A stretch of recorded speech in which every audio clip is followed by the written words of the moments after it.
You have a prepaid call. You will not be charged for this call. This call is from an inmate at a federal prison. Hang up to decline the call or to accept. Dial 5 now. United States of America versus You know what I've been through, man. You understand, man. Yo, it's your boy Peso. You are now tuned in to G-War Chronicles. Another dope episode of motherfucking G-War Chronicles. You know, I bring it to y'all real. I bring it to y'all raw. I bring y'all the streets. Today I got my special guest here. Coming straight from the streets of motherfucking Milwaukee, from the Midwest. If anybody know anything about that Midwest, they got their own swag, their own twang, they own everything over that motherfucker. You know what I'm saying? So without further ado, to my right, introduce yourself, my boy. Yo, it's your boy Low Dub, man, straight from the phone for you, right, Mr. Verbally Thieving himself, man. You know how the fuck it go, man, from the east side, man. You know the shit. Type shit. So what's up with you, man? Talk to me, man. I've been watching your Instagram before, you know, bringing you up here. I've been doing my research on you. I see you got a nice buzz with this music shit. So before we even get into the, you know, anything as far as prison goes, tell me a little bit about what you got going on. I mean, shit, me personally, I ain't gonna lie, I've been telling niggas I'm finna quit this music shit. This shit decent, but, you know, I'm about getting my money, you feel me, at the end of the day. But, man, motherfuckers believe in me. Apparently I got some type of talent for this music shit. The reason why buzz been going up to even the literal fact that I'm actually even in Jersey alone type shit. Okay. Like I said, like I told you before, boy Tuka put me on this music shit and it took me to another level. Once like every day, nigga, we calling each other, whether we calling each other or in face to face, nigga, we was making music of some sort. So how the fuck you get from Milwaukee to New Jersey? Milwaukee to Jersey, folks, from Midwest to the East Coast. Like I just said, man, me and my boy Tuka, man, we met back in 2009 back in Milwaukee on some shit. Okay. And he ended up he from here up here in Jersey on some shit. And I'm from Milwaukee. Nigga ended up going to the same middle school I was going to when I decided to not be a tolerant to the streets. Okay. And when that happened, he showed me another way in the sense of, yo, like, motherfuckers got talent, use that motherfucker. On some real deal shit, if I could be as clear as I could be. Like, nigga, like I said, man, the man, when it came from that, like, we went from middle school up into high school, even college time, and even to the street time. I mean, my man came back to Jersey and was like, look, it's time to end all of that street bullshit and all the shit that you on out there in Milwaukee, wherever the fuck you at, bro. Come here and put that talent to use. So let me ask you, so let's go back a little bit. How old was you when you jumped off the porch and started fucking with the streets? I was mad young. I had to been like, even before I even met this nigga, because household wasn't that good. And so I had to been, because I remember standing outside one winter, folks, when I was like 8, 9 years old. Standing outside? What you mean standing outside? You said stand. I lived outside. You lived outside? I remember certain houses and certain trash cans that I was by during that cold ass winter where I didn't have nowhere to go, folks, on the G. So it wasn't no standing. It was living outside. Times was hard, and it put me in a position, even when I was young and wasn't able to necessarily do for the house, that I had to be the man around the house. Right. So that was the start of the jump off the porch. But then right after that, it was like 12 years old when I came back to Milwaukee from Arkansas, pretty much, and niggas got reintroduced back to the city. Okay. And it was like, yo, fuck that country shit. Yeah, so I'm on some straight city shit. So you was young, basically put in situations you ain't even really had no. You ain't had no choice in the matter. You had no business in the matter. Damn, it's crazy. No business. So how old was you when you first had your first run-in with the law? First run-in with the law. What was that? My mama put that little shit in my hand that one day, folks. No incrimination to my mother. And she went in that place. What year was that? It was around like 10, 11. When I had my first run-in, but it wasn't my fault, you know, but 10, 11, I had my first run-in. 10, 11 years old. Take me back, 10, 11 years old, your first run-in with the law. What do you recall from that? That was quite a few years ago. So like, at 10, 11 years old, the average kid is just waiting for a tooth fairy or waiting for Santa to bring a gift down the fucking chimney type shit. So we trying to figure out what was, you know what I'm saying, what was on your mind frame at 10, 11 years old when you was going through that. My mind frame, my mama was doing what she had to do to take care of the household. I didn't have a father. Back your head up a little bit. I didn't have a father so much, so my mother was the father and the mother in the household. Okay. But she was showing me, my mother was one of the, aside from her brothers and like 2-3 other people in the city, was the top pimp and drug dealers of the city. My mother, like real deal, like I'm not exaggerating shit. And so I had seen a certain amount of shit that put me in a position where it was like, yo, like when it came down to it, folks, I was honestly ready. But my mama had did some shit where it came to the street as far as drugs go, and she had put me in a position, and I handled it very well. She's very much out and safe and happy and doing well right now, but she put me in a position. But the way it made me feel and where I was at mentally on some shit, it was like, honestly, at that time, I didn't know exactly what the fuck was going on. I just knew that my mother wasn't going. This was juvenile. Very much juvenile. It's a juvenile situation. I just knew that my mother was not going to jail, and I wasn't going to be the reason why she go to jail and none of that shit or none of that extra shit. Right. And it was just like, man, moms put me in that position, but it was like, cuz, like, why would you put me in that position? But it was like, yo, I'm ready for this because I seen how that shit go, considering how much I done grew up around you and my granny and my. So how long was that experience for? All my life, until I got up out that house around like 15. No, probably. No, I'm saying your first run-in, you wanted to first run-in, doing a little time, doing a couple weeks. Nobody ended up getting bagged or nothing, but we had to deal with the police as far as investigations and shit go for a little while and shit like that. Nobody did no time. My stepdad, my brother dad actually did time during that time. Okay. But nobody actually did time, but it was still like they was sweating us. The way the police was sweating us, it was insane, like. Because it didn't have just to do with drugs in that situation. It had to do with gun, little situation or whatever. Right. So let me ask you this: Do you believe that upbringing sets the foundation for young men and young women coming up? Basically, the shit that we see, the shit that we. Yes, because man, like I said, my mother and my uncles and my granny and them was the top of the drug dealers and pimps of the city, and I ended up being both of those too. It was in my bloodline, so yes, very much that upbringing definitely puts you in a position to be where you are. It's your decision if you're going to choose to be where you are. But yes, that upbringing definitely influenced the way I came up. Okay. So now, moving along from your first experience to your second experience, what was the time frame between that? Going into when I actually got put in some handcuffs and took to jail type shit. Is that where we going? No, I'm just saying, what was the time frame from your first run-in to your second run-in? Because it'd be like once you get in some shit, it's like you can't get out of some shit. It's like you can get pulled over Monday, and it's like you get pulled over every fucking day after that. Like, what the fuck? Like, do I gotta, like, you know what I'm saying? It just be like back to back. So, like, mine didn't come immediately because I chose like around the time right after that, like a year or two after that, I ran into this nigga and like I said, I decided to choose a different path or whatever, but it's still, you not wrong. Ripple effects very much happen, and in that motion, like while in the mix of me trying to be a good person, like I ended up running into a situation where I had pissed on the cop car real quick, cause no, it wasn't even a cop car. I actually pissed on the cops because I was being a badass. I ended up running the streets a little bit with my cousin Rashad. We was a big bridge back home, folks, and they was down low, and me and cuz was on some hot shit one night. It wasn't no drunk shit. It was some regular hot shit.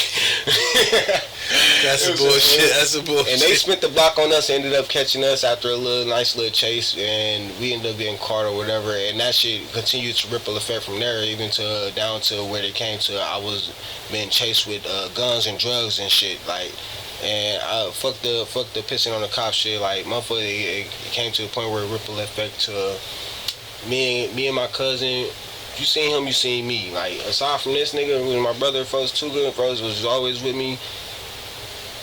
95% of the time I was with my cousin Rashad. And despite that we in a bad position or not, folks, that nigga was a menace to society out the gate. I lie to you not. And I was the brains to this operation type shit. And he had me in certain shit that then I had no business in, considering the way I was brought up, even if I was brought up bad or whatever the fuck. Man, he had me in some wild ass shit, and we pretty much got into some shit where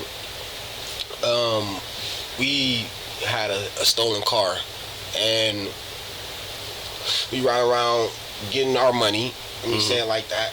We getting our money, and we also had weapons in the car and shit like that. It was a full car. We had weapons in the car and shit, and bro ass ended up taking the police on a chase or whatever, and we crashed to the point where we on foot running away from these police or whatever, and it was bad. Police guns drawn on us, and they got to the point where they had everybody pretty much got away except me, in a sense, because I decided to hide under a porch at one point, and they knew I was in the vicinity. I'm gonna be real with y'all, cuz. Asshole, come on out here. I had them on a good chase before I decided, like, folks, maybe I should hide under this porch and then leave me alone, but they didn't leave me alone. The reason why they called me was because, nigga, I heard out of nowhere, bring the dogs out. Yo, when you say that, I'm like, yo, fuck that. I buried the gun, my gun, bandana, my first little real bit of jewelry, bracelets and shit that I had on. I buried all of that little shit under that porch and came out like, yo, gave myself right up. They locked me right up, trying to get me to talking all type of shit for Wendy's, not McDonald's, for some Wendy's and all type of shit. But I ain't telling them nothing or whatever the fuck. But that shit put me in emotion, made me realize, folks, like, yo, if I would have really folded back then on my mom's first, this shit would have been ugly, because, nigga, the shit that I'm in now, this shit is, like, I don't know what the fuck, but I ain't fold or whatever, and good motion, we all got, they let me out real quick, and so, it was like, yo, what the fuck, cuz, fuck. So I know you said you came up in the game, right? You came up, it was all around you. Did your people's, like, what was the word around snitching and your family coming up, like?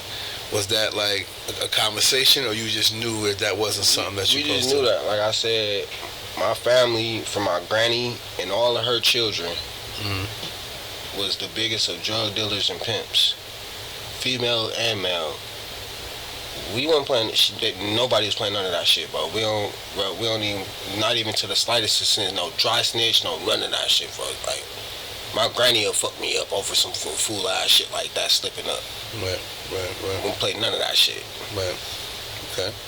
So now, high school years, right? So after the second situation, we talking high school now, right? Right before high school, yep. And y'all met during high school? Middle school. So when you came to Jersey? 15. Came to Jersey 15. What was the culture shock when you left Milwaukee and came to Jersey? What was the hardest thing to get used to? The hardest thing to get used to, I'm good for adapting and surviving wherever the fuck I go. So when it comes to the hardest thing was getting a real job. I ain't gonna lie to you, because everything else came to me, because I immediately, bro can tell you, I found a plug, I found the connects, I was selling out the gate and everything. I adapted out the gate and survived. So the only thing that it was finding me a real job. I lie to you not, it was nothing too hard about what the fuck it was coming out here. As far as then go, because nigga, once I found the plugs on the lean, the weed, and everything I need, it wasn't no need for nothing. Because I had that in me like that.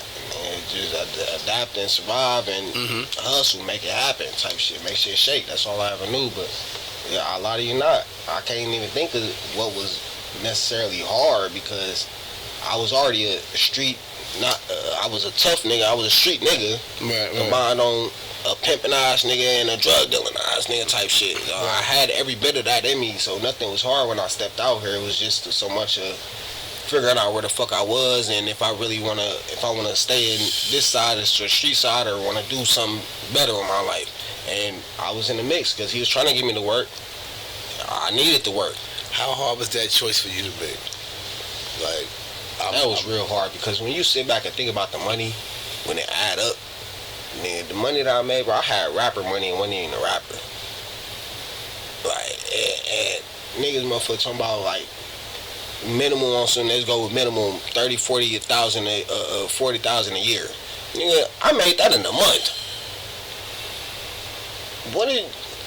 It was hard not to go against that grain. Like, what? But you think the risk is worth the gain? Yep.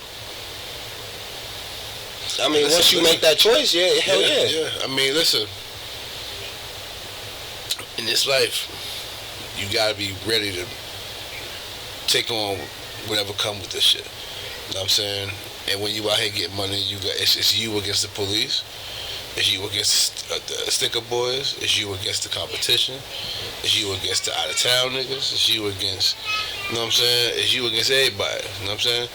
And you gotta realize what comes with this shit. You know what I'm saying? And once you make that decision to stand on your decisions, you know what I'm saying, shit get a little easier for you. You know what I'm saying? Once you realize nobody owe you shit and can't nobody be trusted, you Gucci. You know what I'm saying? I think we all bumped our heads. Our first situations was trusted, thinking that we was exempt because we real niggas. You think everybody gonna treat you like one. You know what I'm saying? And that's where I think a lot of us fuck up at. You know what I'm saying? Being that we output real, we think the input gonna be real back, and it don't be that.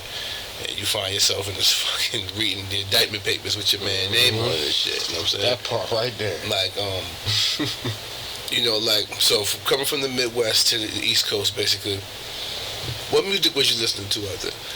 I ain't gonna lie, coming up, influenced me a lot was on some Doughboy Cash Out, Team East Side, pretty much some pimping ass, drug dealing ass music.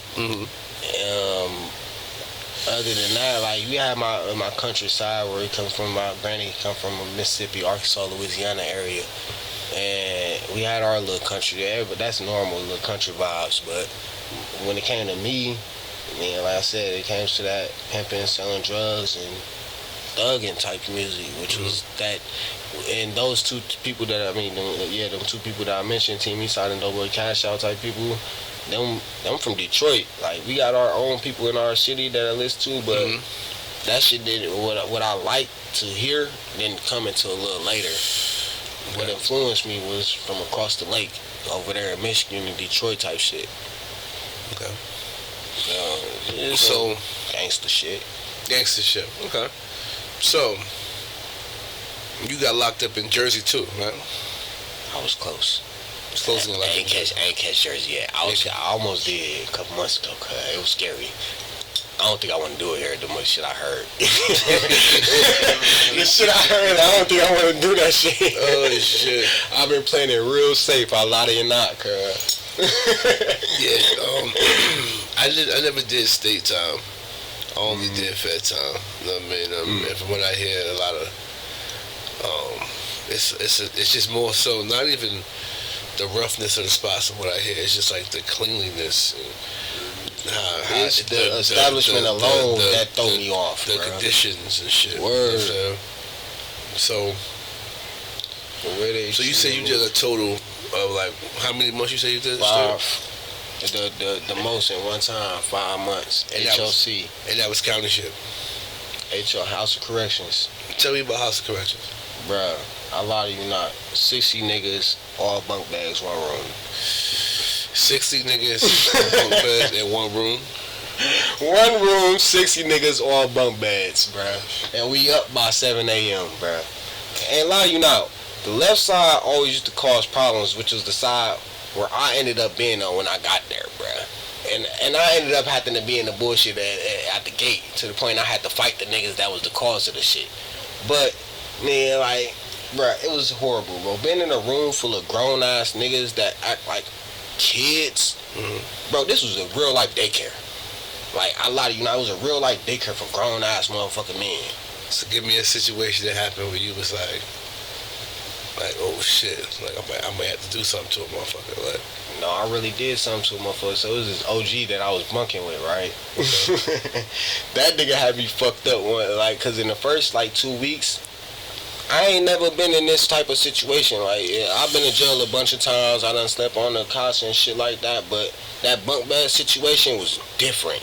Like, that shit was different, and I was not sleeping comfortably to the point where I was steady tossing and turning on some shit for like a whole, like 2 weeks almost. Right, trying to get used to that shit. Word, and the OG can't make a full circle in that motherfucker. Word, and I was bad, and it was fucking my back, neck, and shit. But OG that slept under me or whatever, that nigga started complaining about that shit one night. Cause the noise, yeah. Like, I could hear it, but then like it's motherfucker. I tell a nigga one day, like, yo, like what the fuck? You like, why you constantly moving and shit like that? Like, what's going on? Like, be quiet and shit like that. I'm like, yo. First of all, this ain't no motherfucking hotel in this bitch, folks. I'm not comfortable in this bitch. Hold on. How it felt for a nigga to be like, hey yo, why you keep moving it? I didn't think about nothing, but he had me fucked up. Like, what the fuck do you mean? Like I'm not in no hotel where I can sleep comfortably in this bitch. I'm not, like, it's my first time, like in real life in this situation, as far as sleeping in a jail situation. Like, I don't like this. My ass is a bitch. Cause I'm trying to think that shit, dude. Bro.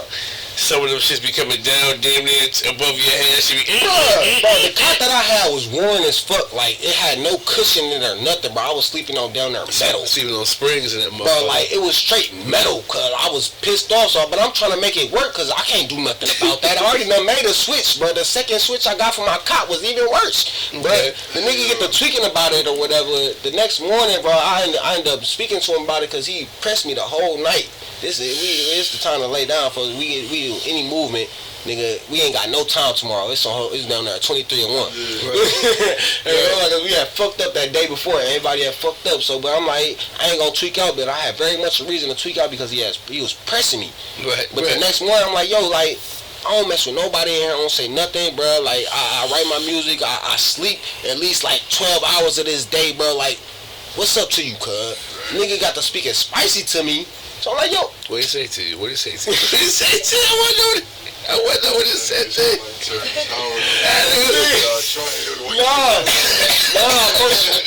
I ain't even want to say it, but I'm going to say it. He said, man, yo, chingy looking ass. Nigga call me some chingy looking ass. Nigga, man, who the fuck you talking to, nigga? I'm an OG. I've been here doing this, I've been here, whatever, and you messing up my sleep or whatever. It was the chingy part that got you. Yeah, I'm like, man, who the fuck, nigga? What the fuck going on in this bitch, nigga? What the fuck? Nigga, so I press up on him like, yo, I ain't with the talking none of that hot shit, bro. Meet me in the bathroom, because that's the spot, bro. And at that moment, I had been in that bitch for like two and a half months. Why you messing with? No, it was like that was the first month, actually. That was the first month. Nigga, I'm like I ain't messing with nobody. I ain't get nobody a reason to talk to me. Even the COs know I don't even belong in this bitch type shit. Like, nigga, I do what I do and I ain't got caught for a reason. Nigga, I'm smart type shit, nigga. But nigga, that nigga got to bother me to a point where it was like a moment where you in high school when nigga talk about your mama. You can't let up, bro. Like, what the fuck you mean, bro? And nigga, meet me in the bathroom, cause now you just disrespect me. Cause who the fuck look like Chingy? Cause what the fuck, cuz? Now I have to put hands on that OG or whatever. I gained a lot more respect in that motherfucker at that moment, though, a whole lot. But I ain't even really want to do that. Like, so, let me ask you a question. So after you put hands on the old head, how you slept that night? Did you still move around in the bed, or was you like? Damn, and think about it, bruh, I was sleeping decent. Maybe I just had a lot of frustration pent up, maybe just because, but I was sleeping decent. I ended up getting, cause one of the homies, he ended up being from the same hood as I was from the east side or whatever, and the nigga threw me like the jail-made pillow on the G, and I got decent. I had a pillow now, first, so I'm decent, cuz. Motherfucker, I guess it put me a lot of respect on my name type shit once I did what I did. Yeah, win, lose, or draw, you earn respect in prison. You know what I'm saying? As long as you knuckle up, as long as you squabble up, it don't matter what happens. As long as you show no fear going in there. Word. You know what I'm saying? I think that's a big part of life that's missing right now. I mean, everybody want to run to the strap. You know what I'm saying? That's a big part of it. Everybody want to run to the strap and then tell when they get in front of the judge. Like, I don't understand that. Like, you know what I'm saying? Like, niggas don't be real, like, ready for the situation, like, when it's down to it. Like, hey, yo, fighting, back in my day, I'm probably a little older than you and shit. But back in my day, yo, like, you know what it is? I blame the women, right? Let me tell you why I blame the women. Let me tell you why. What's happening? Let me tell you why. the era before me, the women wanted the hustlers, right? The women said, we want hustle niggas. Right. You know what I'm saying? Whatever the women say, whatever the trend is, that's what niggas gonna do. Right. Now watch this. Right. My era, they like the fighting niggas, right? The era after me, they like the drug user nigga. Drug user. The drug user. It went from being a tough nigga, drug dealer, drug user, Type right? shit. Now it went from drug user to shooters. Women now, Been that for a long the time era, now. and I ain't gonna say my era, not the 40 and 35 year ups. The 16 to 24-year-olds, they want to fuck with the shooters. Right. You know what I'm saying? Like they want the hitters. They the same niggas that get booked for the body, go to jail and everything. Right. Then they run into niggas from your area that like to fight. They get beat the fuck up. Because to cut and to stab is a different beast. You know what I'm saying? It's a different beast. You can close your eyes and shoot a whole clip out. You know what I'm saying? And never even seen your work, but reap the benefits of what you did. Stabbing a motherfucker. But to get close and personal. To get close and personal. I spoke this on a few episodes. The first time I stabbed a nigga, I dropped a knife because I heard that transfer of energy. I heard that. You can feel it. I heard his rib. Like, you know what I'm saying? It was like the way he. You know what I'm saying? It was like. It was a transfer. I said, oh shit. Like, fuck me up a little bit. You know what I'm saying? It'll take you back to it'll take you back to your first time shooting a gun. You know what I'm saying? Like how you just be. And the old head from DC pulled up on me. He was like, "That was your first time, huh?" And I was like, "He was like, yo, I was watching you." He was like, "You with the shit, but you didn't." I could tell that was your first time. Like, you know what I'm saying? So he was like, "Look, I'm gonna show you. I've been down. I'm gonna show you how to."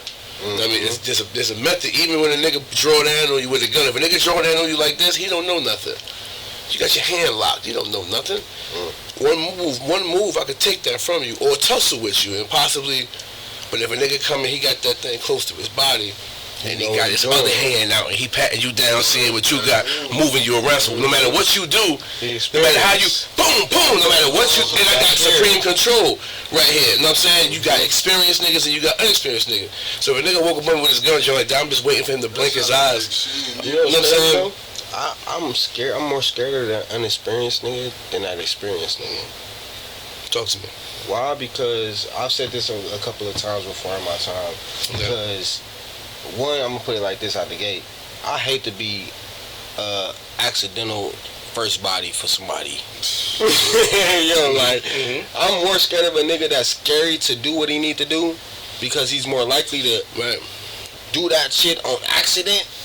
Like, well, you touch me because you didn't mean to on some shit, bro. Versus a nigga that's actually on that shit and ready to do that shit, bro. I hate to be an accidental body to moralize that shit, bro. That's like I said, that's just the era that we live in. You know what I mean? Where right now the shooter is idolized. You know what I'm saying? Even little interviews I'm hearing, little podcasts, I want to be with the hitter. I want to be with the shooter. I want to be. Even think about it. Remember when it was cross bodies and hoochie daddy shorts? What niggas was doing? Niggas was wearing that. I wasn't one of them niggas, but you seen it. Niggas had shorts this short and cross bodies on. Like, when the women say they want something, you know what I'm saying? A nigga will follow. So this is the era of the shooter. You know what I'm saying? And these young niggas, even the little niggas that just got bagged for the shooting in Chancellor. I did. Right? Bro just was telling me about that joke. 116. Like 16, 19, 24, and I think it was one older dude. And, you know what I'm saying? And this is the 16-year-old was the one that was letting that shit off. You know what I'm saying? Like, that shit get worse in Milwaukee. I ain't gonna lie. That shit gets down to 10, 11 like I told you when I started. Bro, niggas is walking around with shit bigger than your arm. You laughing. I'm dead ass serious. Nigga, I had a pistol. Niggas had motherfucking ARs bigger than what the fuck I could see. That was younger than me. And that's the thing, like, Why? You know what I'm saying? Like, when you look at it, when you really get down to the nitty gritty, like, it's like we born behind the line.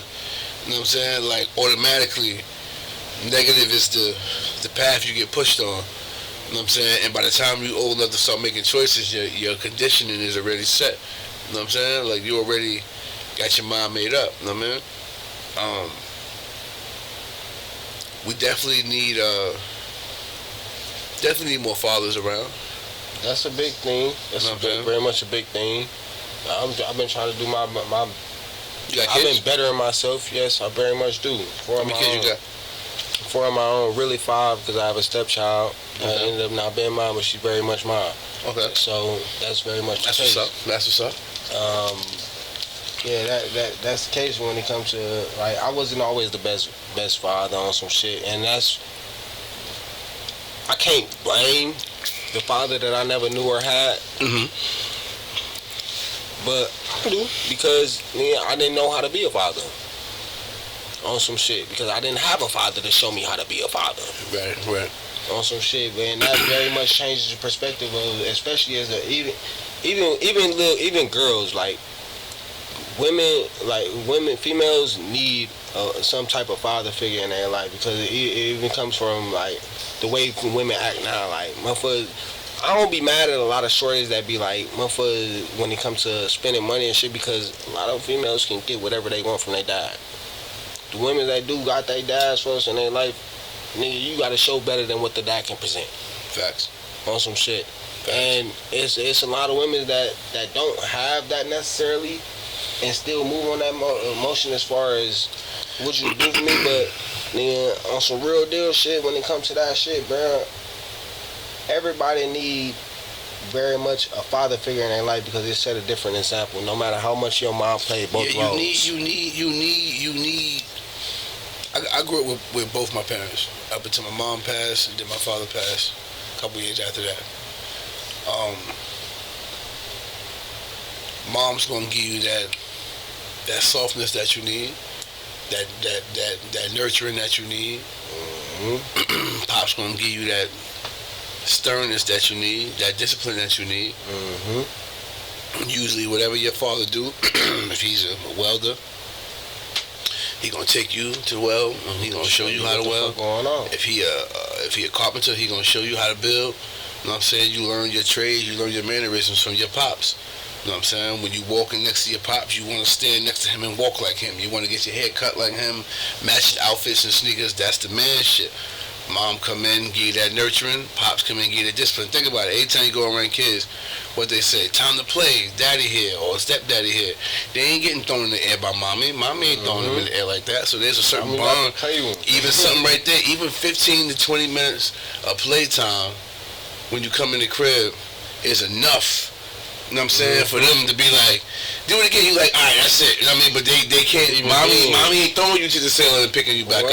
That's the masculine moment that you need. Male and female. You know what I'm saying? Male and female. It's a lot of things when you say, I'm gonna tell your pops, you fuck. You know what I'm saying? You tell mom, you don't get that from mom. You know what I'm saying? So you need that.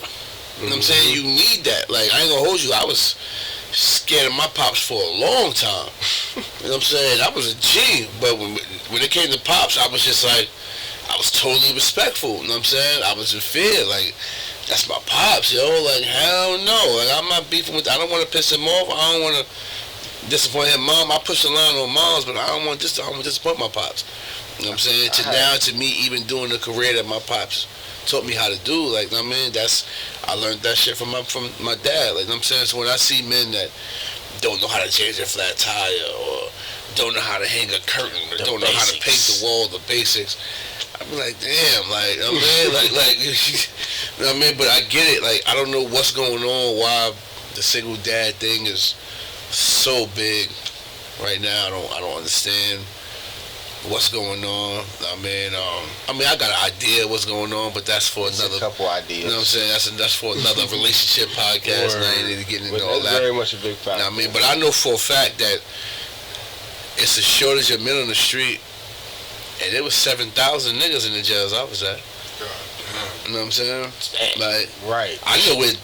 I was in 3 jails, 5,000 on one, 3,000 on this side, 4,000 on this side. Then one was 5,200, and then one was 4,000. So I know where about 15,000 men at right now. You know what I'm saying? Shit, that ain't nothing to what I seen. You talking about my room, 60 niggas, nigga? What? You know what I'm saying? Like, the prison system is a business, boy. Yo, they broke it down to us one day.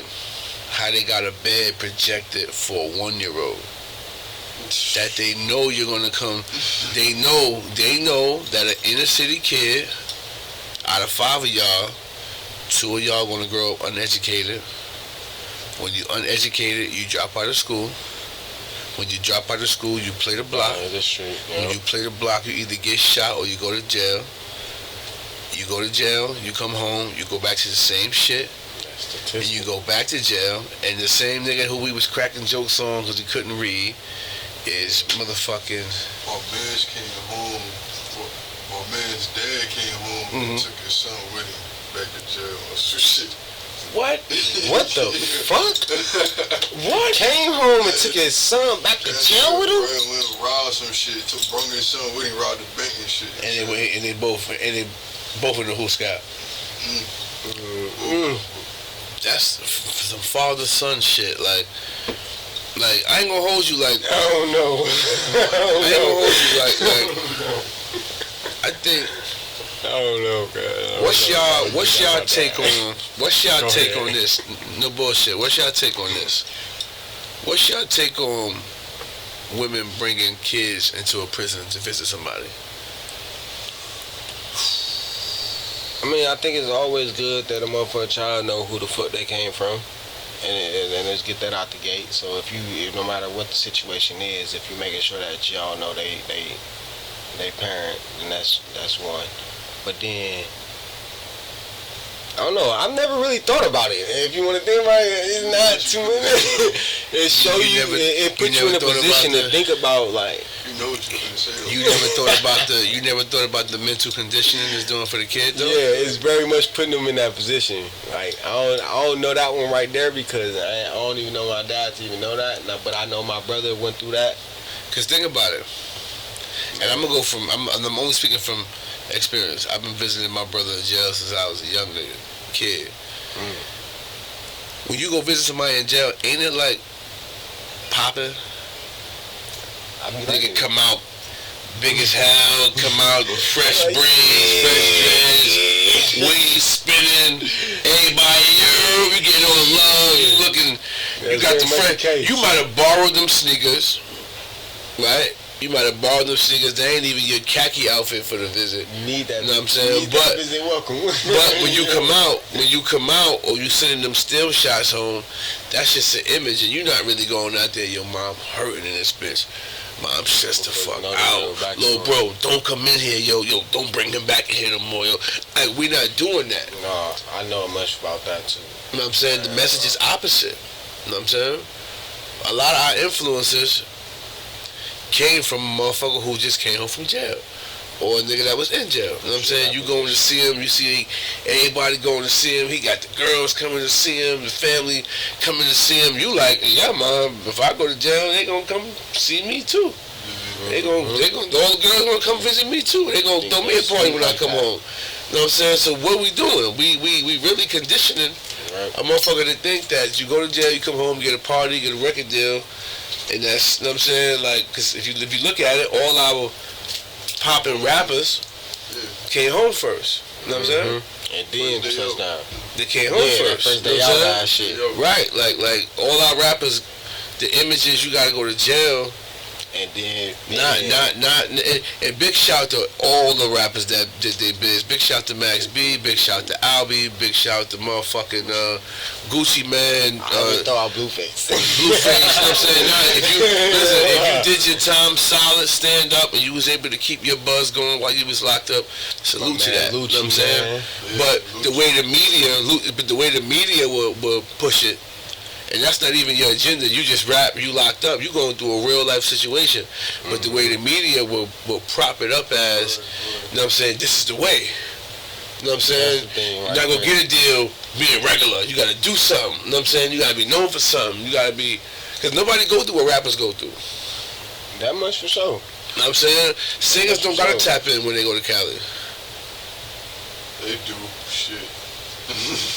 Nah, hell no. Not like these rapper niggas gotta tap. I was saying, not like rappers. Because you gotta tap in and you gotta check it. You know what I'm saying? It depends on how they set themselves, but yeah, very much not like the rapper.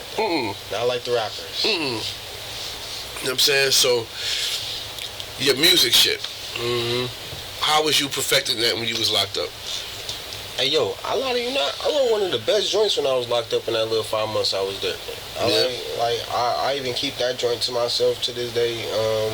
It's called For the Streets, and that shit talked about a little personal shit, how I felt or whatever the fuck. And I lie to you not, like when I was locked up in that little bit of time without no, like how we can easily go on YouTube and find us a beat or whatever the fuck, nigga, to just acapellally, mentally bring that beat on the up table, and put something down, bro. I lie to you not. I wrote 2 joints in there. I forget the second one, but the first one for sure gonna stick with me forever, bro. And I 2 projects or 2 songs? It's 2 songs. 2 songs. Yeah. You wrote 2 songs in 5 months? It was a couple more, but okay. the ones I was more fond of. That's it. Like, it was a lot of them. It was a couple of them. I wrote actually a couple of them, but the ones I actually believed in, the one that was actually meaningful and all of the above, that just wasn't just lyrics. There was just 2 of them for sure, for a fact, that I actually brought out that motherfucker on some shit. And like I said, bro, that to come up with lyrics in there without no instrument, like no actual beats and shit like that, bro, like that brought out a different lyricist and me. Like I ain't even know I could come like that in a sense. Right. So in that 5 months, did anything happen in there that had you like, oh shit, like, cause that dorm life serious, bruh. Like out the niggas in there getting took, niggas in there getting robbed. Bruh, like tell me some shit that made you want to get on the phone and call home like, mama, please come bail me out this motherfucker right now. Please come get me. I wasn't broke in there, luckily, while I was in there, so that didn't make me call home. But it was literally, like when I said before, bruh, it was like a big ass daycare when I was in there, like a daycare for grown ass men, bruh. These niggas did not know how to act right to keep us from on lockdown every day.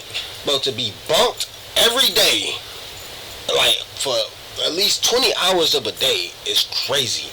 And I was just like, bro, and then the way the COs was treating us, we had to bring the lieutenants and all this shit in the room, how ugly these niggas was acting. But this one nigga one time, bro, I don't know, oh no, I do know where he, now that I just think about it, from our Razor days.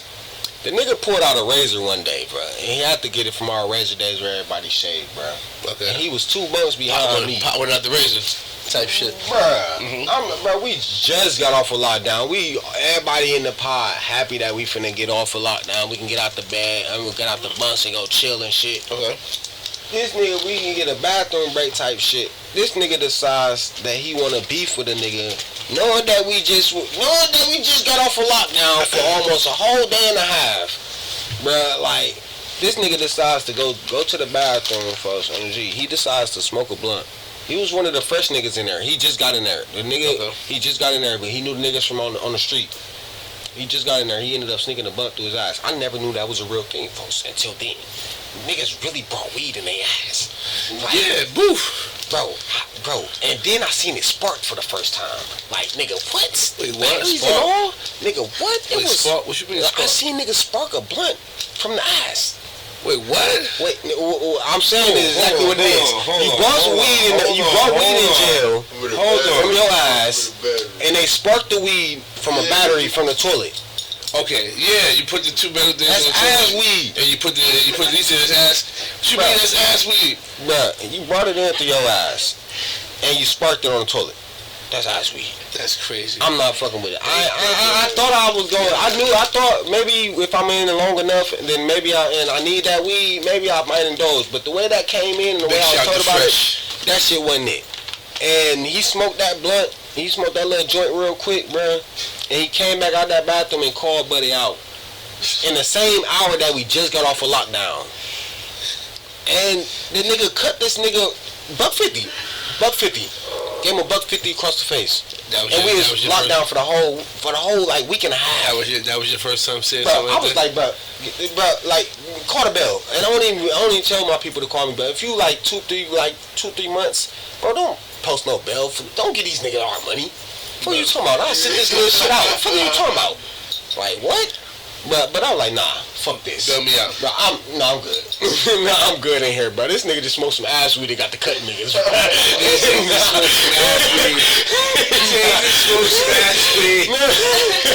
Yo, niggas get creative in that motherfucker, man. Bro, I don't know how he managed to get past because it was a squat situation where you have to squat and you get in. Like, he held that thing. I try to process that. His grippers. My first time. His grippers. Nah. He got grippers. Nah, that shit didn't sit right with me, bro. I couldn't do it. I very much wanted to get high. Man, I ain't gonna lie to you. Hey, yo, I ain't gonna hold you. Hold up. I seen this nigga booth a cell phone before, nigga, and a battery. Cell phone and a charger. See, now that's disrespectful. Cell phone and a charger. No bullshit. That's disrespectful to yourself, bro. Like, I seen a nigga booth a phone and a charger. Was that a place where you gotta squat and cough when you get in? Nah, he was actually fighting with the. He was fighting with the CO. Caught him on the phone. He was fighting with the CO for the phone, and boofed it while they was fighting. Hey, what?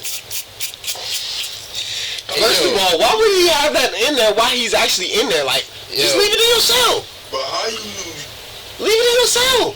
Like I'm trying not to imagine that. Yo, some of these niggas is booth masters, bitch. These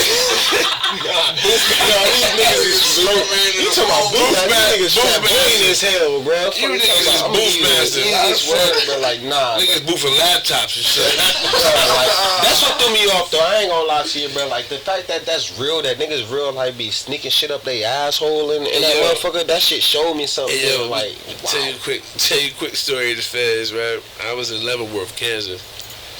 It's this nigga that work in the kitchen, big fat motherfucker, big fat. He put shit like under his titty, like him. He put like an onion under his titty with another onion under his titty. He lift his stomach up, put stuff under his stomach, like he could just hide stuff on his body. Big fat motherfucker. But we needed bro though, like, you know what I'm saying? So it don't matter what the fucking situation we needed. So it was chicken patty day, right? We used to get the chicken patties. We fucking, you know what I mean? We hook them up. You know what I'm saying? We hook them up. We cook them. You know what I'm saying? We fucking do the shit. So we waiting by his room. We waiting for him. Like, yo, I got the motherfucking deep fryer. I'm ready to get to it. Wait for the nigga to come up. So I'm like, he come in. I'm like, yeah. So I'm like, yo, something to chicken. He's like, yo, hold on, give me a second. He's sweating this shit. I'm like, what's up with the chicken? He's like, let me go in the room and put the curtain. Bro, where you about to get this chicken from? He like, just give me a second, man. Oh, bro. I ain't even get the chicken. I did, for some reason, something about the sweat. It was the sweat. It was the sweat. It was the sweat on the forehead. Something told me that this wasn't good. I mean, I don't know. You know what I'm saying? But niggas. What helped me the most? I was in Tennessee locked up one time for like a good month. Tennessee. And yes. What the hell happened in Tennessee? Bruh, I got locked up on some like real life racist ass shit. Like it was I went to Tennessee for my daughter. I have a daughter there. Okay. And I was outside at the park down the street riding the what was them little 3-wheeler, the green machine. Okay. I was riding the green machine, drifting down the block, but I wasn't in the street. I was on the sidewalk. I was riding that motherfucker just outside by myself. And I guess I get to this end of the block and the police pull up and cut me off. I try to get past them. I think they just pulling up to the little apartment that I try to get past them in. But they hop out like, yo, we got a call that you been interfering traffic type shit. Mind you, I'm not capping about that. I can't make this shit up. I was on the sidewalk. I was never blocking no traffic or none of that shit, bro. Now, the thing is, my baby mama and her uncles and them, well, not my baby mama necessarily, but her uncles and them are notorious in this city for bullshit and getting arrested. Okay. So her house was known for the police being called. And you fell right into that. And I ended up being into that. And not only on that, it was some rest shit. Now, these cops in that city was horrifically, like, disgustingly racist. Okay. And once they it started as a racist thing, motherfuckers pulled up on me like, motherfuckers never got no call that I was interfering, no traffic, none of that shit. Like I said, I was on the sidewalk and all of the above. If a motherfucker did call them, it was one of these white motherfuckers that's on the block on some shit that just wanted to be on bullshit that seen me riding around, a black motherfucker riding around. Now, they pulled up on me or whatever, like, they just fucking with me type shit. Now, it got to the point where they pulled up on me and some shit, and I tried to walk past them, I tried to blow them off, and it got to the point where they talking about tasing me because I'm a resisting arrest. And how first old of were all, you this going on? this was, I thought it was in arms, had to been like one or two. She had to been like 1 or 2, and that's the reason why I originally got arrested, because. So how old was you? I was.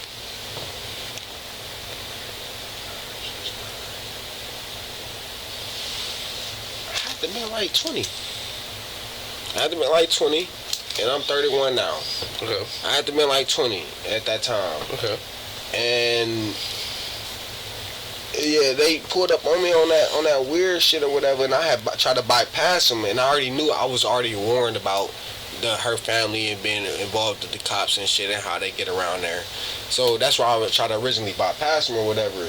But they wouldn't let me go past, and it got to the point where they're like, yo, if you don't stop and talk to us, we're going to hit you with a resisting arrest and tase you and all this hot shit. But I got the tweaking, and when I ain't get the tweaking, I kept walking. I'm like, fuck it, hit me with a resist arrest if anything. Right. And it got to the point where I ended up back in front of my baby mother's house, and she ended up coming out with my daughter, everybody outside and shit like that, and they had called like 12 officers. For me, but little old me, I'm a little guy back then, cause I ain't even had a lot of height or none of that shit, folks, or no weight or nothing. No, I don't pose no threat to nobody for real. But they had gained up on me, and I had hair.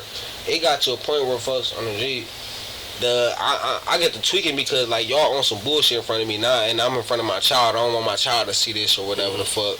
And they tweeting like, you from this house or whatever, you related to these people and all of this hot ass shit, and or whatever fuck. But I ain't answering them because I'm understanding, like, if y'all ask me this, that make me know that y'all on bullshit. But I ain't said none of this shit. Right. Y'all just assumed that I was from this household.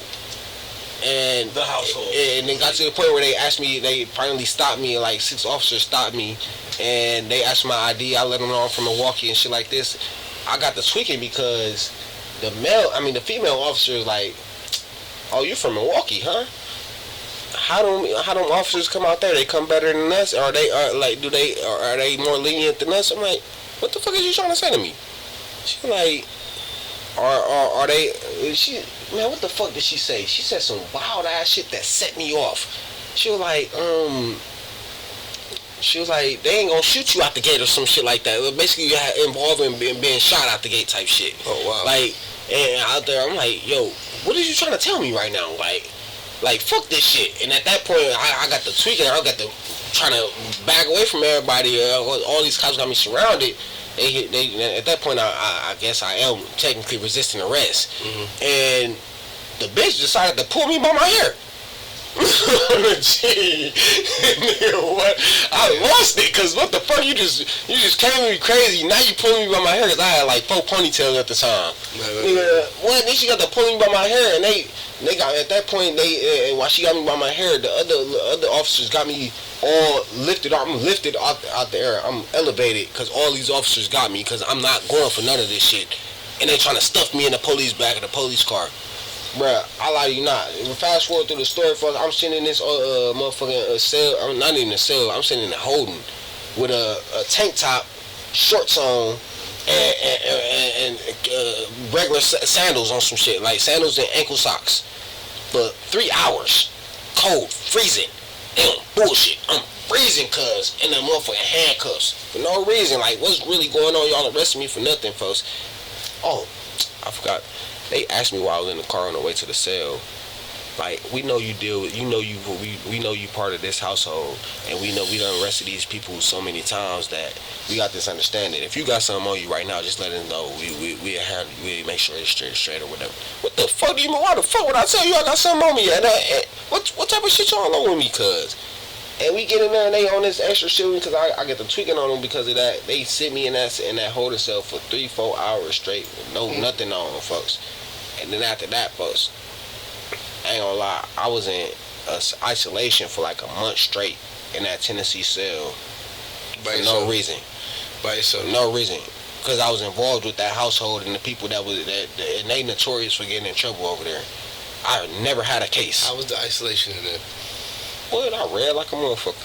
I ain't gonna lie, I was reading like a motherfucker. Like, it was nothing else to do. And plus, like I said, even in the 60 people bunk bed thing, I literally stayed to myself, stayed quiet. When it come to my jail time, bro, it was 72 hours to however long it is.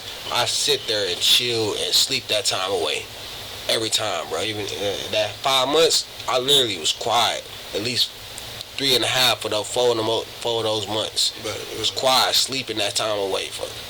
I was doing that same thing in that isolation for that little month I was in there. It wasn't nothing. I'm used to being alone, so that wasn't too much of nothing. Right. But that shit was reckless. A lot of people that whole break them sitting there by themselves. They start talking to the walls. You got that book. You got the right mindset, bro. That shit do you some justice. It's that time you need. I did 18 months in a hole. Now that, I think that'll break me. I did 18 months in a hole. That'll break me. I had $150 to the nigga in Fort Dix. And I sat in the hole like 16, 18 months, yo. It was one of them, like, it was wow. I was back there. It was a long time I was back that motherfucker, yo. I mean, me and my man playing chess in 2 different rooms. You called it out? Called it out. Everything is numbered in the alphabet, so we drawing the pieces. Knight to A. Ain't no fun shit. Check! Yo. Bitch ass nigga, that's tough. That's tough. 3B to check, nigga. I ain't even had nobody to talk to. You know what I'm saying? I'm playing dominoes. Nigga, I play spades by myself. I probably changed my voice 4 times and be 4 different people. 18 months though, that type shit could possibly. But you done worked out. I done did all the push-ups I could do. I think I read the Bible twice. At that point, bro. Where's bro? I'm playing myself. You set, nigga. No, bitch, that nigga. You set, no, you set, nigga. Like, I'm tripping. You know what I'm saying? I'm tripping. I'm tripping. I think, man, no funny shit. I was tripping. 18 months. No funny shit. I had a room. It was my biggest moment at being locked up. Okay. I had a room. I had a cell to myself for about like a week straight. I got locked up like the beginning of November, right before my birthday. My birthday ended November 14th. The week right before my birthday, I ended up getting locked up. And that was to get my cousin out of jail. I was hustling, doing what I needed to do, and ended up getting pulled over. Boom, bang, pow. And ended up getting locked up. I ended up, that right before the end of that week, the nigga that shot me, when you was talking about fighting and shooting and shit, nigga, I got shot because niggas couldn't do this no more. And what was it? 3 years later, this nigga ended up walking in the cell with me. The nigga that shot you? The nigga that shot me. I'm sleeping, niggas like, yo, you got a new monkey. Boom. He ain't even notice me. That was the craziest part. He didn't even know I was still alive. On some real deal shit, he thought he took me out. I was supposed to be gone. I was very much supposed to be gone. How many times they hit you? 3. And one of the most vital one went straight through my chest. No funny shit. And it was point blank. But the nigga very much thought I was gone on some shit. Nigga, it was very much many times when motherfucker could have got taken out where my guys or I ran across the nigga. Never happened. I left it in God's hands. And it put us in a position where we was in the cell together. So how was that? Bro, a lot of you not. The only thing that protected that nigga in that 72 hours that we had shared together was a prayer that was on the bottom of that bunk, that top bunk. I ain't gonna lie, I forget what it at the very moment, what that prayer was or what that verse was. But that shit protected that nigga, because when they called it out like you got a new bunk or whatever, I got up because I had both of the cots out the thing on my bottom bunk or whatever. I had to sell to myself for a whole week. I had to get him the cot. So you had a double mattress. Word. So when I got up to hand him that shit, when they woke me up to hand him that shit, I noticed the nigga out the gate. And I'm looking at this nigga, and when I go to hand him the motherfucker, I just dropped that motherfucker right on the floor. I thought that was gonna be a sign. I ain't wanna just tweak out the gate, but I dropped that motherfucker right on the floor. He picked that bitch up, got in his bed, handled his business. He didn't notice me, which is the craziest part, until the third day when I was getting out. And I bumped him when they called me to leave. And I bumped him the same way he bumped me the day he shot me. He threw me a shoulder because the day he ended up shooting me, he ended up walking past me with another guy. I thought they was going to jump and rob me because I was very much worth robbing that day. But they didn't. They ended up shooting me. But he ended up bumming me because I ended up walking in the grass or whatever to avoid contact or any of that shit. I'm by myself. Right. I ain't going for none of that shit. I ain't finna set myself up for failure. And so, but the nigga ended up bumping me while I'm walking past him. So I hit him with the same bump. Quick little shoulder tap as I'm going out. The nigga looked back at me, and I looked right back at him. He noticed me, and his face go into immediate fear. Immediate fear, nigga. You a better. I ain't gonna hold you up. Immediate fear, because he didn't even recognize. You a better man than me, bro. I had to, because I left it in God's hands. That's the thing. And if I wouldn't have left it in God's hands, like I said, I had ran into that nigga, and not only did I ran into that nigga multiple times, my people ran into that nigga multiple times in that midst of that 3 years. So I could have handled him, but I told my granny because I got out the hospital the next day. Okay. After I got shot. There wasn't no problem. So I had to talk to my granny. He said, this is God's hands. I ain't going to retaliate. I could have told the police and everybody who the fuck it was. The nigga lived across the street from my granny. The nigga could have been handled. Right. On some shit. And so it was like, once when it got to that, I'm like, yo, if I decide to do anything now, bruh, I'm deciding that I want to sit in jail for the rest of my life. So let me ask you this. God-fearing man, when did religion come across? As far as that situation? No, just for me, that was always with me. I grew up in a Baptist church. My granny raised me all the way through church, like on some shit. So when it came to that shit, when it came to my religion, everything about that. And then I stayed with my granny at the time. Right. So I had no choice but to, in a sense, like I said, leave it up to God or what's going to happen to him. And what was needed to happen to him happened because I left it in the hands of God. Right. If I would have did anything else, it would have backfired on me because I decided to do what I said I was going to do. So now, that took huge strength and courage and a big sense of forgiveness for you to stand before your shooter and exercise out of your higher self, right? What would you tell a youngin' right now that's getting ready to spin on retaliation? What would you tell a person right now that it helped them in that mindset that they in? Because I'm pretty sure you had that mindset at one point in time, but you chose not to act on that. You know what I'm saying? So it's gonna be times where a motherfucker's sitting in a situation where you gotta act quick and it seems very much necessary. Especially considering the fact. But if I want to give a positive note on that shit, like for real, considering the route I took on some shit, bro, like, god damn, it's gonna be hard as hell. It's gonna be hard as hell to go against the grain on not doing what you need to do, considering that you need to do it. But you gotta think about what the fuck is up for you, your future, and who the fuck you are, especially if you got shit set in foundation as far as kids and all of the above. You gotta think about your motherfuckers. It's more than yourself, matter of fact, than what I meant to say. It's more than yourself. What you do, you gotta really think about that shit, because it impacts not only yourself, it impacts everybody that's around you and love you. So when you do what you gonna do, despite that you doing what you do and already decided that you gonna do what you doing, in the simplest of words, bro, think about everybody else that motherfucker that's around you and love you, because that's gonna impact them the most. What happened to you, whether you die or go to jail? That shit impacts the other person. It is not just you that it impacts. So like, just consider what the fuck you're doing, even though it's gonna be a hard decision. Like, whether that's an op real quick that you know that you said it's on site or not. Like I said, man, like nigga, the nigga that shot me was very much supposed to be on site, considering I survived. But nigga, like, God will handle that shit the right way.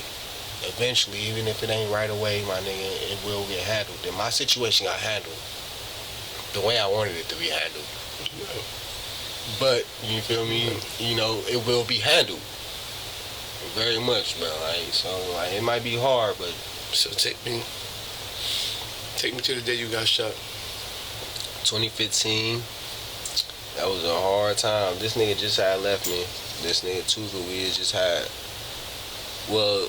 A few hours before, was just hooping and chilling. Then I went to go chill with a little shorty or whatever the fuck.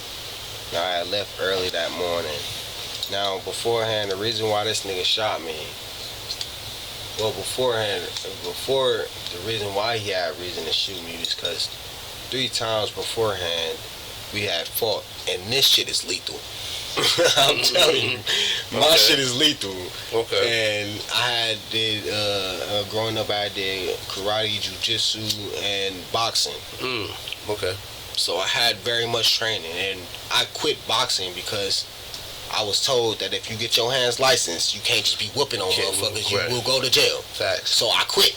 But on some real deal shit. I didn't want to register my hands. I didn't want to register my hands. So I quit, and I was really beating ass out in the streets of Milwaukee, for real. Me and my guys was known for whooping ass. And dude ass, I had to whip his ass on multiple occasions off of assumptions that I was fucking his bitch and certain people. And it got to the point where first you pressed me and I ain't even did so-and-so, and I whooped your ass 3 times to get to the point where you catch me by myself for the first time. And like, I ain't gonna lie, it was like a movie, cuz. It was a real life movie. I'm walking, I'm happy as hell. No funny shit. I just came back from getting my dick sucked. I bust a good nut, folks. It was a good morning and all type of shit. Like, it was a good ass morning. I'm on my skateboard. I was the only nigga in the hood that rode a skateboard and all of the above, folks. So I'm riding back to the hood. I'm on the east side, folks. I'm getting back. I'm down there like 10 minutes, not even from the house. Couple blocks from the house, folks, in the hood. This nigga just so happened to be walking around with his homie on Burla, folks. I don't fuck with no Burla niggas, so I'm making that known. Anybody, any walking nigga watching this, folks, fuck y'all niggas. But I'm not fucking Burla niggas first. But nigga, they ended up catching me coming out on Burla, and like I said, bruh, I realized this not my fight. Like I said, I'm very much worth robbing this morning. I got like, this 2015, bro, a zip is worth almost 500. Like, sounds are different. Right, so I got like 3 zips on me, like 4 iPhones. What I'm wearing is worth even more. Like, and I got a skateboard that's worth even more than all of this. Like, my cousin got this shit from China, especially made, cousin. So I'm very much worth robbing. Right. But these niggas walking past me, I'm like, yo, this not my fight. So I decided to try to go around their ass, because at this point, once I realized who it wasn't no going around them. So I tried to walk around these niggas real quick, and the nigga decided to shoulder tap me real quick. He, boom. Oh yeah, I'm in trouble. I knew immediately I was in trouble, cuz I'm like, yeah, this is not good, bro. You already knew this something. is not good at all, bro. So I hit my first corner. Like, I get to thinking, like, just hit corners, folks. Just keep bucking corners. I had my first corner, which is right by the high school and the middle school that I went to. Okay. I hit this first right, and immediately, like in the middle of this block, I get to hearing what I thought was firecrackers, like 3 firecrackers, but it was like 3 shots for real. I look back, I don't see nothing. These niggas must have hit the alley around the block that was on the same block. They came around and hit the block double back on me, sent off like warning shots. Now, when I go to hit my next left, because I was going to do a right, left.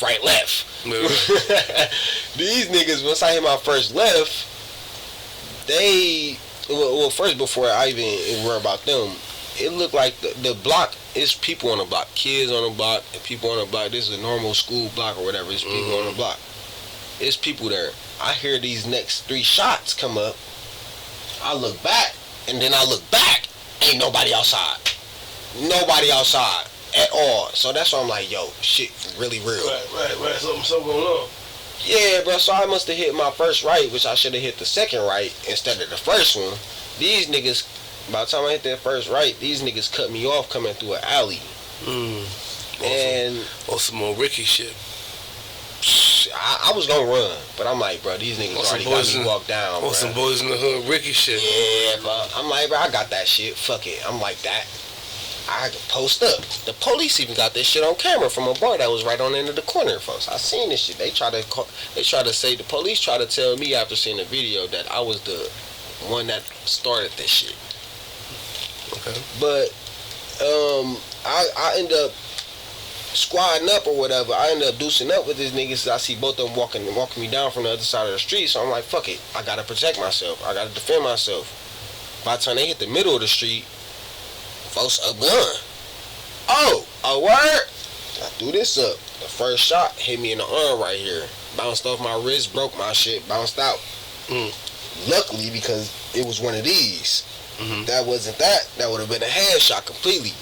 But I'll be honest, he started shooting. He let off about like 6-7 shots. But he started shooting from the ground up. Boom, boom, boom, boom, boom, boom, boom type shit. And one of them, like that motherfucker hit me there. By the time the one that hit me in the chest, I had already started running type shit. Cause I'm like, boss, these niggas ain't playing with me. These niggas ain't playing with me at all. I done beat niggas ass too many times. They not trying to fight, folks. No more, folks. I'm thinking, like I said, I done do stuff because I'm thinking niggas trying to jump and rob me. Like I'm very much worth it. How far was you able to get to them legs that week? What, nigga? I got all the way to where I needed to be. Well, I got 2 houses before my house. And I seen my brother coming from the store. And he was like, yo, what's going on? He get to calling me. I'm like, folks, I got shot. He like, nigga, man, stop playing, man. I'm like, well, I'm not playing, folks. My legs get to getting weak. I'm like, no, it's real. It's real. I don't even know where I'm hit, bro, because I got hit in my leg and in my chest and in my arm. And you was running, so it's... But I was gone. I had on butters, nigga. I was running. I ran by like 11 blocks. Sheesh. I was fucking corners, nigga. The first block I hit, niggas, it was a family on the house, family sitting on their porch talking about some. Oh my God, we just heard them shots. Did you get shot at? Was they just shooting? Bitch, fuck you all on the G, nigga. I kept it pushing. Nigga, the first, I lie to you not. I ended up. I'm thinking about getting straight to my granny house because that's where I stand. It was like I said, about 11 blocks away. But I remember my brother cousin lived like 2 blocks away from where I got shot. Okay. So I stopped at their house, and I'm banging on the door, and nobody answering. I get to think about shit like, yo, when I seen movies, when niggas got shot, niggas got to get throwing up blood and shit. Cause like, am I shot? Am I hit? Cause I'm not feeling nothing at all. Like the only thing I felt was like it was like a tingle in my foot right here, like in the bottom of my soul. And I got hit right here, but it was a tingle in the bottom of my foot. I'm thinking like, man, bullet ricocheted off the ground and tingled my shit real quick. I ain't know I got hit through the leg or the chest or the arm. I'm not feeling none of that shit. Jeez. And immediately when I thought about that shit, I get throwing up blood. All on their front doorstep. As soon as it hits you, what you supposed to be doing. Word, that's when you start tripping. Get the spitting blood on their front doorstep. I'm like, they not answering, fuck it, I gotta truck it. I gotta keep trucking it. Get to calling Granny like, nigga, they shot me. Granny, they shot me on the G, they shot me. She's like, who? It don't matter, they shot me. My granny is an OG. When I lie to you not, she, like 67? Nigga, my granny, one of the oldest things moving, neither cane and all, bro. She, at work, got on the city bus. nigga, and trucked it home, nigga. When I gave her that call, trucked it home on a city bus so fast, bro. I didn't even know the city buses moved this fast, bro. On the G, my old ass woman on the city buses made it to me, bro, in no time. But I didn't even know I got hit, bro. My brother, when I got in the house, my brother laid me down on the floor. He was like, yo, we gotta take that shit off to see where you got hit at. Yeah, I'm like, bro, I don't even think I got hit. But I just know I got shot because I feel something in my foot. Right. Yeah, like, man, let me see, bro. You get to showing me this shit, everybody in the house get to tweaking. Like, my baby cousin, my little sister, my little brother, and everybody, like, everybody get to tweaking. Not to mention, I ain't even mention this shit, bro, but the nigga, bro, right before I got shot, a week before that, the nigga shot at my granny's house, and I was writing some music that same day. Sitting in my granddad chair that had just died that same 2 weeks beforehand, prior. Sitting in his chair writing some music. If I wouldn't have pulled one of these, my headphones on the right, it was a headshot. Straight in the wall. Nigga sent like 4 shots through my granny front window where I was sitting. Because of? We had prior beef. Some prior shit. So you and this nigga had a real life issue. And the nigga stayed across the street. And you was able to still dig in your heart, dig deep and forget that minute. I definitely commend you for that. That takes strength. That takes strength. I don't think I got that type of strength. I don't know if my strength that strong. We'd had to rock and roll real quick. I needed that, but I talked to Granny and we did that with God. And you go against Granny with God, you will feel that. You will feel that all day. So now, how do you transgress your experiences inside your music? Man, I ain't gonna lie, folks. When it comes to my music, that shit ain't for no entertainment purposes. No matter how much my shit sound good to every other ear or whatever the fuck, that shit not for no entertainment purpose. My music is literally my diary. So everything that I spit and I say in that motherfucker, and any lyric you ever heard from me is literally what the fuck I did or done. It's yours, man. So that's literally my diary when it comes to my music. I don't know how else to vent but through that music in a sense. Okay. Even if it come crazy, like, that was literally me. Okay. So now, where do you want to go with this music stuff? When it comes to the music shit, where do you want to go?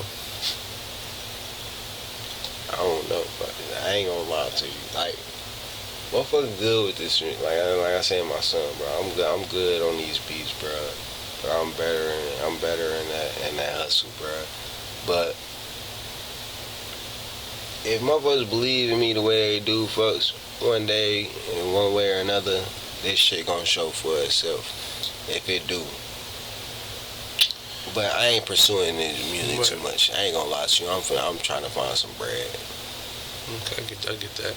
I mean, when I came home and I was off my music shit, I was pushing heavy, doing shows, promo clubs, doing strip clubs. You name it, I done it.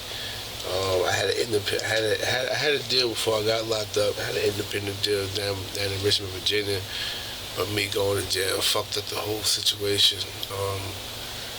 Life just started lifing. You know what I'm saying? This shit costs. This music shit costs. That's the thing. And a lot of these relationships that I was building was built on transactions, so they wasn't real. As long as I was able to do this, they was able to do that. There was nothing else in between, and to me, it was just, you know what I mean. When the game switched to fuck how nice he is, how many followers he got. When the game went to that, that's when it lost me. You know what I'm saying? When it's like, push this shit without followers. I got an artist, yo, he nice as, yo, how many followers he got? He got like 3,500. Nah, I ain't got enough, yo. Like, that's crazy. But he tough, though. Like, we can give him enough. Like, a co-sign from you would change the situation. Like, you know what I'm saying? But then you get motherfuckers, TikTok rappers, you know what I'm saying? TikTok guys, shit. A million followers, and you got a million followers, or get him in here. You know what I'm saying? It's like, damn, like, you don't even want him? Nah. He got a million followers. I don't need him. That shit ain't no good for nothing, man. That shit just a trendy ass thing, man. Just like what you said when it comes to, like, even, like, isn't necessarily a trend thing, but when it came to when you said bringing the kids to the jail thing, it draw trends, but all this shit trend into one thing, folks, man. Following trend and shit, bro. Being in jail, doing the shit that's on TikTok, folks. Being a shooter, being a drug dealer, that shit. Being a drug dealer is a trend now. Being a shooter is a trend now. Better know it. Motherfuckers going to jail is a trend. What? Like, what the fuck is going on, cuz? I don't understand that shit now, bro. Motherfuckers got different understandings of what the fuck going on now compared to what we had back then, man. Like you said, man, motherfuckers have to do the ultimate amount of shit back then compared to now. Like you said, motherfuckers talking about how many followers you got to be known. You know what the fuck we had to go through back then to be known? To be known, man. We had the internet for real to have it be Reputation, known. yeah. Hey, fuck out of here with that shit, man. Before the gram, the ghetto internet, the house phone. You know what I'm saying? Like with Soulja Boy taking over LimeWire ass shit. Like, come on, cuz we have to do extra shit to get known, bro. So when it comes to expressing yourself, what would you say something that you learned now how to do that you didn't know how to do before? Expressing myself. I'll be a lot. I ain't gonna say a lot, but I'll be a decently amount calmer than I used to be about situations. Okay. I'll be a decently a lot calmer because I'm known for just tweaking the fuck out. Motherfucker ain't finna just say nothing to me, folks, and think they finna just get away with that shit. Mm-hmm. That's right there. I'm gonna let that be known. But I very much learned after a lot of experience of life and motherfucker gotta know when and when not to do certain shit, bro. So even that even lead to as far as going back to jail, folks like motherfuckers know when and when not to do shit after learning, being bumping your head type shit, folks. That's the muscle, right. I get it. So now, I'll be tweaking that. looking back at your young self, right? Looking back at the 11-year-old you, seeing what your mom and your family was into. What would you tell him right now?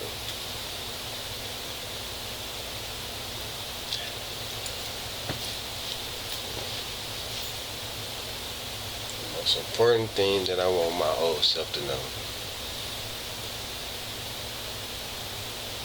See, I'm gonna prepare so you ain't gotta get ready, ass nigga, right? So I hit myself with I don't want y'all to take this shit funny, but these hoes ain't shit, folks. It's some money, folks. And I real life mean that shit, like in the best of the way, not no type of mean ass way, bro. Focus on yourself, folks, and get your bread, folks, cause you gonna need that shit. No matter what the situation lead into, rather it's kids or just yourself or being a bachelor and you do what you do, whatever the fuck. Worry about yourself. You love yourself or care about yourself, folks. And get this money, folks, for a fact. Stay focused. Stay focused. It's a good analogy to give to your young self. I would definitely, I wouldn't say fuck the ladies to my young self. I would definitely say don't put as much as I put into it. Cause at one point in time, that's what we was all, You don't need that. You know what I mean? I would have, if I could do it all over again, I would have found my wife sooner. You know what I'm saying? That's a true story. I went to jail 20 and came home 30 type shit. You know what I'm saying?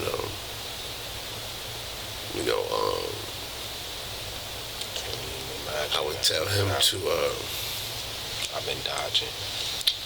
Yeah, I would tell him to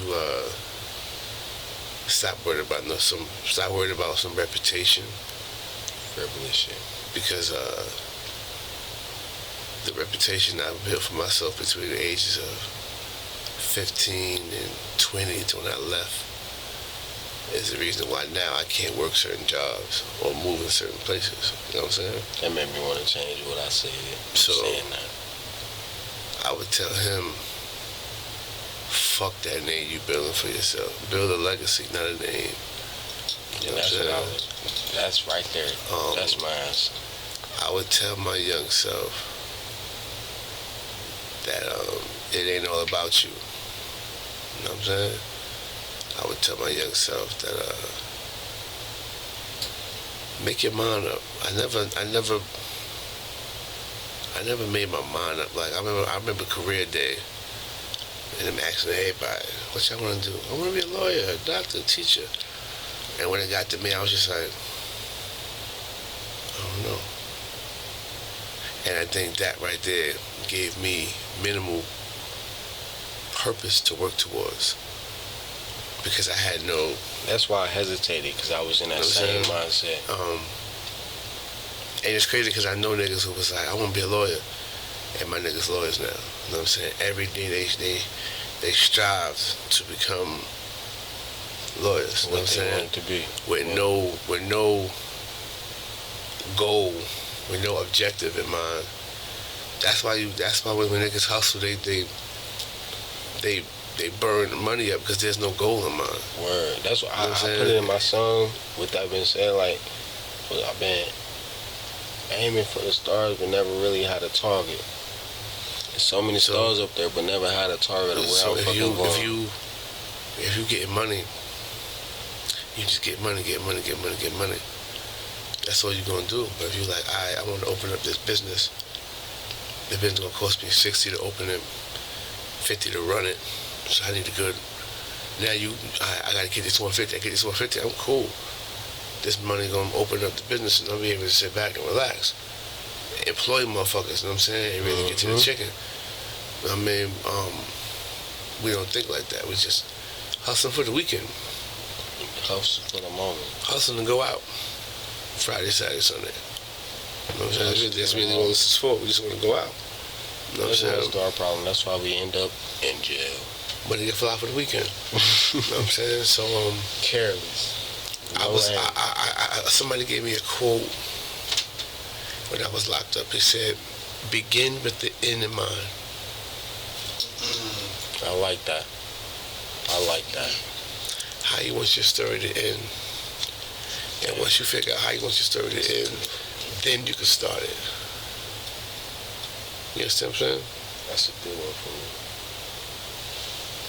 That helped me right now is I wrote 7 books since I've been 7 books? Yeah, I got 2 published.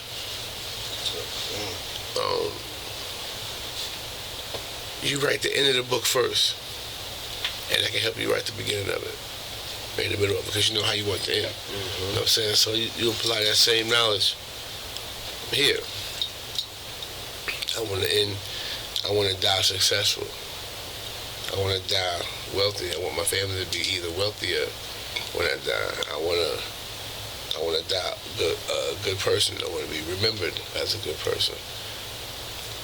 So therefore, I gotta live a certain way if I want to get there. You know what I'm saying? Not shooting, robbing, thugging, doing the extra shit, doing the dumb shit. You know what I'm saying? So to the youngins out there, I was 15, I was 17, I was 13. You know what I'm saying? I was 12. I played with guns at young ages. I get it. I understand. You know what I'm saying?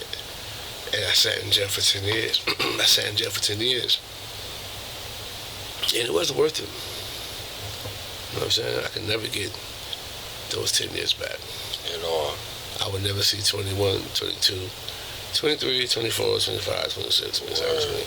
All my fuck up years, all my dating years, all my college years. I burnt that shit. You know what I'm saying?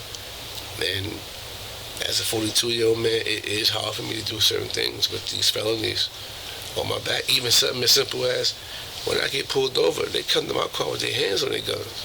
They already ready. That's because, no bullshit. One time I'm sidebar before we close out. I got pulled over in Irvington one time. Coming out the car wash. I think I just stared at the cop too long because he rolled by. We was, you know what I mean? I don't break eye contact. If I'm looking up, if you looking, I'm looking. You know what I'm saying? You looking, I'm looking. He whooped, turned around. Next thing I know, it's about 6, 7 cop cars. They pulled me out the car. Oh, you related to his family over here? Nah, I ain't even from here. You know what I'm saying? Man, that one. So he like, if you can prove to me that you got a job, I'll let you go. I said, What? Pop my trunk. Pop my trunk. You seen the hard hat, seen the boots, the work vest, the gloves. Hey, open up that thing. My union card is in there. You in the union? Yeah, I'm Teamster, local 814. Mm-hmm. My card and everything is in there. You know what I'm saying? OSHA card and everything in there. Your money. I mean, pass it to me after you look at it. Pay stubs in there too. Cause you never know when I gotta go to the bank and shit. You know what I'm saying? So, you done looking? So he like, he told all the other cops to roll. He like, man, y'all good. He like, man, let me show you something real quick. We walked to the hood. We walked to the front of his car, and he turned the screen around for me. He said, you too calm and collective. That be killing people, bro. You too calm and collective, That scare bro. people for He like, real. I don't think you know what come up on your screen when we run your license plate. You know what I'm saying? And what I seen on that screen changed my perspective on the way I look at why cops pull up on niggas the way they do. You know what I'm saying? Because if I was not from the streets, 24 years old, pulling over somebody and you see, you like, Right. let me get somebody else over here with me, Right. please. This motherfucker might be on one. And they already pull up 2, 3 Know what I'm people saying? already for a regular situation. You got tints. Your windshield tinted, your back windows tinted, side windows tinted, loose. Somebody just jumped out and flatlined some shit 15 minutes ago in a similar type of car. You know what I'm saying? A similar type of car. If you got a Honda Accord, if you got a Cherokee, if you got a common car, you know what I mean, dark color sedan, you know what I'm saying? We don't know if it was black, green, or blue. We just know it was a dark color sedan. You know what I'm saying? You in a lose situation. You know what I mean? So me personally, listen, I got tints all the way around on every one of my cars. I roll all my windows down, turn my lights on, the dome lights, light the whole shit up for them. And every time, no bullshit, there's people who can vouch for this and have been pulled over in the car with me. I might have whatever with me. You know what I'm saying? And cop like, yo, I appreciate you for eliminating the threat, yo. Right. You know what I'm saying? Just turn on that light. Just let me see. You know what I'm saying? That ain't nothing going on in here, bro. Like that, man. But it's been instances where I'm sure a nigga had that shotty behind that window. A nigga open the door and it be lights out. You know what I'm saying? So like, they done read that shit. They don't know what the fuck they expecting. So I tell people like, yo, just realize where you at and what you up against. You know what I'm saying? Everything, every criminal charge I caught was on that screen. Yeah, I realized that from my last incident. Like when I said I ain't got hit here yet, but I almost did. I got pulled over and I found out low-key I'm wanted in Milwaukee for my little shit that I got going on. But yeah, they was on that. I had a couple reasons for them to take me to jail or whatever the fuck, but yeah, certain laws and jurisdiction, no, that's not jurisdiction, but certain laws and shit that you gotta abide by out here ain't the same as back in Milwaukee. Right. And then they was ready to take me like, yo, we could take you for this or whatever the fuck, and all these certain little things, but what? Well, I found out I found out I was wanted from Milwaukee right then and there. But then I found out these niggas will take you for almost anything out here, folks. Yeah, my nigga. They take you for Tell you almost something, bro. anything. Don't. From me to you, handle your business. Cause you easily get lost in this shit. You know what I'm saying? Easy to get lost in this shit. They waiting for Milwaukee to come get you type shit. Or waiting for paperwork. That take months and months and months and months and months. Handle your business. You know what I'm saying? Very much. Throwing rocks. We get you where you throwing them at. You know what I'm saying? Ain't worth it, bro. It ain't. It really ain't. Word. Ain't nothing in there but men and racist COs. Every gang you can think of. Especially out here, man. Every crime you could think of. Like, I mean, like, what's in there? I ain't even worried about the police, folks. I'm worried about the niggas I gotta deal with once I get in there, because I'ma say it on the system, but I mean, I'm GD and I gotta worry about a lot when you that out here on some shit. That's why I'm really trying to avoid that shit for real. I don't want that confrontation for right now. I don't need that shit. I know it's a lot of gang politics and a lot of different shit going on, and when you bring that aspect into the game, that adds another twist and tangle on things. And even with that though, bro, like, you gotta handle your business, bro. You know what I'm saying? You stand 10 toes down, respect can get you a long way. You know what I'm saying? At the end of the day, it ain't what you claim, it's how you claim that shit. Word. You know what I'm saying? You stand 10 toes down. I done been to all Crip tears. I mean, I done been the only East Coast nigga fucking with the GDs out there in Chicago. You know what I'm saying? I've been with Larry Hoover, Cody, the nigga Poteet, Snap G. I've been with all these niggas. You know what I'm saying? All of them. BDs, GDs, Latin Disciples. I met Black Latin Kings, nigga. Bro. You know what I'm saying? Right. I'm gonna be scared of them niggas more. You know what I mean? The niggas different. Like, you know, Black Latin Kings. What the fuck? You know what I'm saying? But yeah, like, and just want you to handle your business, bro. Most You know what I'm definitely. saying?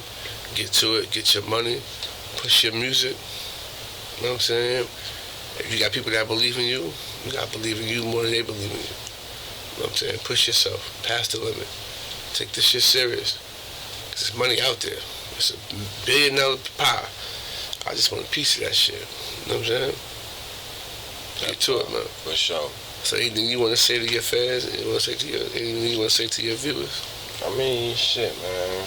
That's it, man. Y'all know I'm from the mill, man. So goddamn, I bring a different type of influence and sound to everything I bring. But all the time, like I said, as far as what he asked me with the other shit, like, yo, when it comes to decisions you gotta make, man, be conscious of what the fuck you're choosing to do, folks. Especially when it comes to you being in the streets, bro. You gotta understand, like, even if you in the streets, folks, don't like, when it comes to folding, bro, when you in something, bro, you in something, bro. Don't decide to do something and then understand the consequences that don't come back, that they come behind that shit, bro. You in something, bro. So that's one thing. And then other than that, bro, like you just told me, bro, when motherfucker believe in you, man, push that shit, man. Even if motherfucker don't believe in you, believe in yourself more than the next motherfucker, bro. Push that shit as hard as you can, man, because I'm one of them motherfuckers who don't push as hard as I need to be. But I also push everybody who need to be. So I can practice what I preach in that motion right there, man. Y'all go ahead and, if you got that talent, man, push that motherfucker wherever that motherfucker take you, man. Let it take you. And where can we find your music at? I mean, I got a few joints, man. Old, pretty much projects, not too old, but on YouTube at Low Dub, man. It's LOWWDUBB. You find me on YouTube right there, and on SoundCloud at the same little context, but Instagram at LG6 Low Dub. That's 2 W's, 2 B's, man. Other than that, man, you know what I be. Big GD shit. You could definitely, I'm featuring him on the soundtrack for the G War Chronicles soundtrack we got coming up too. He'll definitely have a few tracks on that. He was one of the first ones to send me music on that. I mean, he jumped on that ASAP. You know what I'm saying? So, definitely look forward to working with you on some music shit. And possibly putting you with different artists and letting you know what I mean, get a different sound yourself. You know what I mean? So I definitely, got some shit coming up. You know what I mean? I would love for you to be a part of that. You know? Most definitely, man. I can adapt to any sound there is, man. Don't even cut me short, man. I'm everywhere. I appreciate that, man. I appreciate you for embracing the platform with your presence. You know what I mean? Coming up here, you can be anywhere in the world with you here with us. Y'all smash that motherfucking like button, share, like, and subscribe. And you know I bring y'all the realest, I bring y'all the trillest, man. I mean, I don't play no motherfucking games, and you know the hashtag is stay free. You know what I'm saying? That's what we on. Hashtag stay free. We gonna rep that. That's gonna be the merch. That's gonna be everything. Hashtag G-War Chronicles, stay free. And it's another episode of G-War Chronicles, man. It's your boy Pesos, your homie Low Dub. So you can catch his music, Low Dub. You said L-O-W. L-O-W-W-D-U-B-B. 2 W's. God damn it. Low Dub, Let's baby. get to it, man. From Milwaukee to Jersey. Just bought y'all the realest shit, man. Pay attention, tap in, tune in, follow the homie. Peace.